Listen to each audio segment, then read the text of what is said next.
Throughout the history of photography, we see photographers moving the bar regarding where they're finding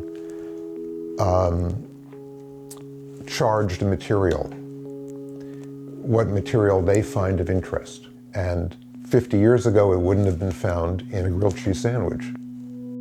I started photographing food as part of the series American Surfaces, where I was also photographing every person I met on the trip, every bed I slept in, every toilet I used, residential architecture, commercial architecture, every television set I looked at. There were a whole series of categories, and food was one of them. And food was fascinating. I engaged with it at least 3 times a day, and so it was a feature of the trip. And it was also, as with any of these categories, it was a way of opening a door into the culture I was walking through and exploring.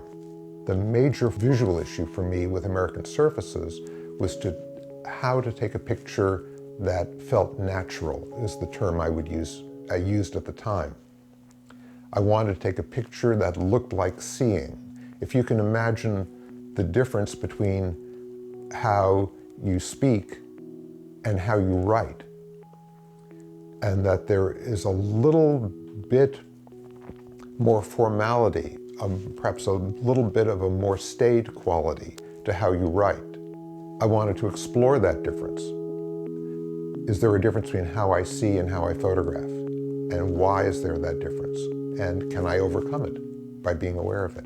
Uncommon Places grew out of American Surfaces. I wanted to be able to make larger prints, and the color negative film at the time wasn't really capable of it. So I wanted to go to a larger negative, and found that I liked working on a tripod. That led me to really alter the way I was working, and began a long process of formal exploration of photography. So I got an 8x10, and that's the camera I used for the rest of the series. One of the realities of an 8x10 in color is that the process is very expensive. So I had to economize somewhere, and it was to only take one picture of anything.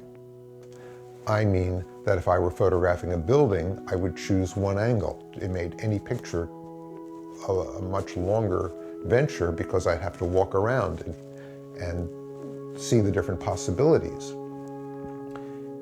I didn't intend for this to be an educational process. It was simply an economic decision. But what I found was it was forcing me to decide, what did I really want?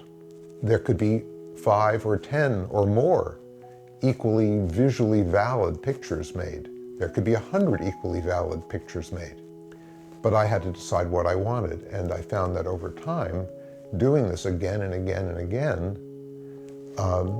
that a kind of certainty began to develop.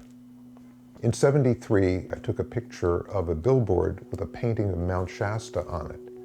And behind the billboard was this spectacular sky that was far grander than the conception of the artist who painted the billboard, which was sitting in a kind of scrubby landscape. And it's a wonderful picture, but when I look at it, I sometimes think it's a no-brainer. And that I have other pictures like the one of the grilled cheese sandwich that's more about really looking at the world with attention, seen in the state of heightened awareness. Everyone knows the expression, a picture's worth 1,000 words, and that's simply not true. There are some thoughts that it's impossible to describe in a picture, and there's an experience of looking at a photograph that no number of words can communicate.